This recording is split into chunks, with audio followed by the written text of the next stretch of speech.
नमस्कार, मैं नीरज कुमार आप सभी साथियों का आप सभी के यूट्यूब चैनल भूमि जानकार अमीन में स्वागत करता हूं। आज हम लोग आप सभी जान रहे हैं कि अभी जो भी मैं वीडियो बना रहा हूं म्यूटेशन एक्ट पे बना रहा हूं।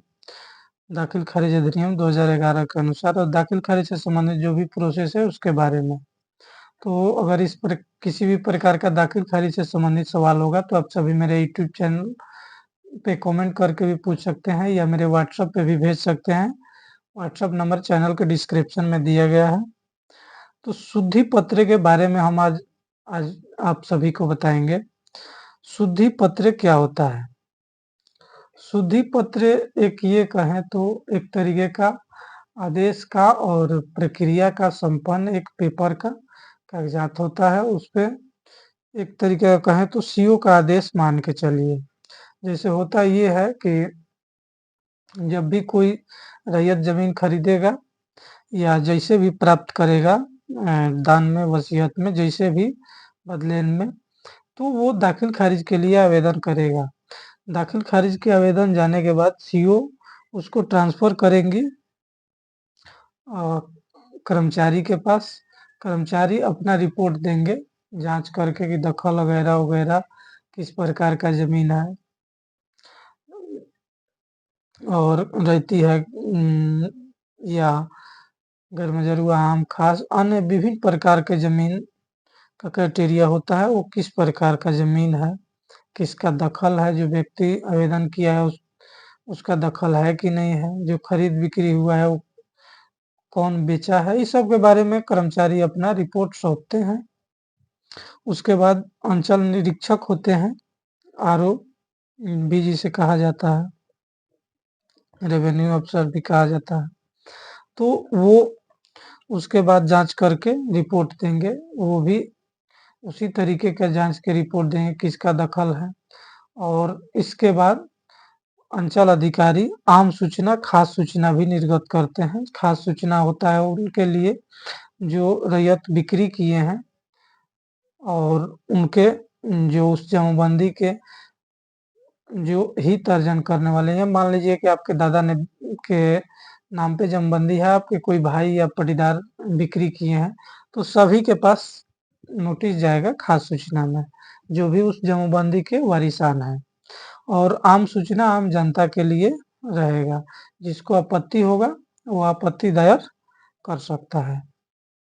इस सब प्रोसेस होने के बाद प्रपत्र 14 में शुद्धि पत्र जारी करने का प्रावधान है। सीओ को शुद्धि पत्र जारी किया जाएगा। उसके बाद दाखिल खारिज अधिनियम 2011 के धारा 6 के अनुसार प्रावधान किया गया है। धारा 6 के उपधारा 1, 2, 3, 4 के आलोक में अंचल अधिकारी द्वारा दाखिल खारिज के संबंध में आदेश किया जाता है। तत्पश्चात उपधारा 6 के अनुसार शुद्धि पत्र निर्गत किए जाने का प्रावधान है,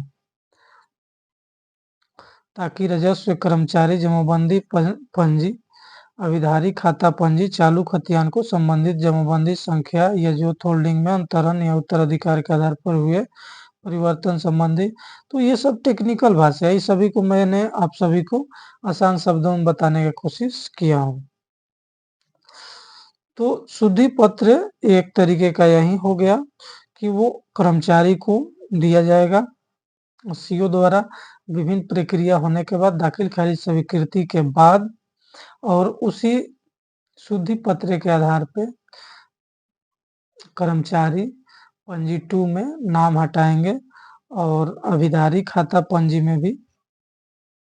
और कंटिन्यूअस खतियान एक होता है जिसमें घटाया जाता है कितना जमीन उसमें बिक्री हुआ, नया कितना बचा हुआ है कंटिन्यूअस खतियान में। और जमाबंदी पंजी आप सभी जान रहे होंगे कि एक रजिस्टर 2 होता है जिसको सरकार अपना रेंट लेने के लिए पंजी 2 तैयार कराती है। उसके अलावा रेंट रोल भी होता है, अविधारी खाता पंजी जिसे कहते हैं, और सर्वे के समय खतियान बनता है। खतियान तो हमेशा बनता नहीं है। तो ये सब चीज जो है खरीद बिक्री या अंतरण हुआ तो इस सब चीजों में संशोधन होता रहता है। इसी सब के प्रक्रिया होती है दाखिल खारिज। और दाखिल खारिज में ही एक प्रोसेस है शुद्धि पत्र निर्गत करने का, जो अंतिम रूप से सीओ द्वारा यानी अंचल अधिकारी द्वारा स्वीकृति दाखिल खारिज होने के बाद दिया जाता है। 3 कॉपी के रूप में एक सीओ के पास रहता है, 2 कर्मचारी को दिया जाता है जिसमें से एक रैयत को देगा, एक वो अपना पास रखेगा और उसी के आधार पे जिस जमाबंदी में से बिक्री हुआ है, घटा है, उस जमाबंदी में से ज़मीन घटाएगा।